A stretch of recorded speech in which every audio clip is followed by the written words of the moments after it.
Henri Revel, le maire actuel, affirme, à propos de tous les candidats qui se présentent, que tous les programmes sont faits sur la base de on rase gratis.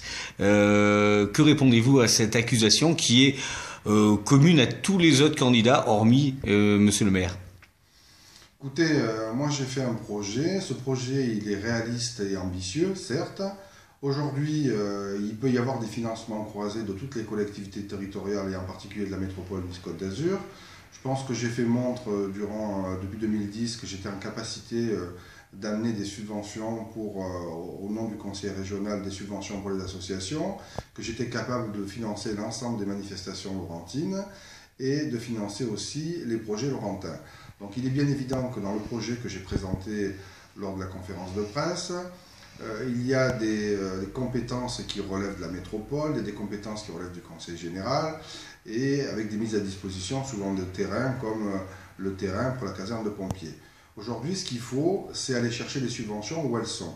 1 milliard de subventions, de subventions européennes vont être attribuées pour la région PACA, dont 85% qui seront gérés par effectivement le conseil régional. Là, il faudra être capable de monter des dossiers, de les suivre et d'obtenir des subventions pour nos projets laurentins. C'est un exemple d'idée, il peut y en avoir d'autres. Certains d'autres projets peuvent être bien évidemment financés par des financements croisés avec la métropole. Et vous savez que je me bats depuis des années pour qu'on soit en capacité de faire des infrastructures sportives et culturelles d'intérêt communautaire. Je prends un exemple.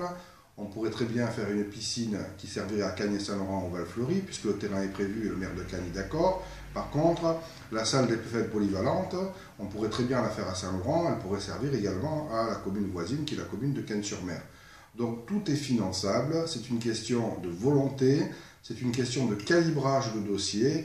Quand on prévoit un projet, il faut que le calibrage soit le plus précis possible pour éviter des avenants. D'ailleurs, la Chambre régionale des comptes a dit qu'à Saint-Laurent, on manquait de précision dans la définition des projets et qu'on était obligé de faire des avenants complémentaires qui coûtaient beaucoup plus cher. Voilà, donc c'est une question de prévision, c'est une question de gestion et c'est une question de capacité d'aller chercher des subventions là où elles sont, avec des dossiers bien montés et des dossiers qui seront suivis.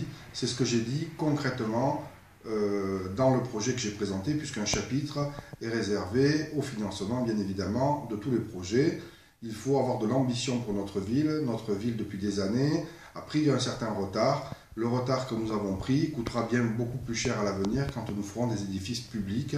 Donc maintenant, il faut prendre les choses à bras-le-corps. Je crois qu'avec mon équipe, on incarne le vrai changement. Le changement pour le rayonnement de Saint-Laurent-du-Var, pour un autre avenir pour Saint-Laurent-du-Var, bien évidemment, avec des gens compétents qui sont en capacité, dès qu'ils seront élus, de prendre à corps effectivement les dossiers, les délégations qui les concernent et de faire avancer tous ces dossiers pour que rapidement on voit la différence par rapport à ce qui se passe actuellement.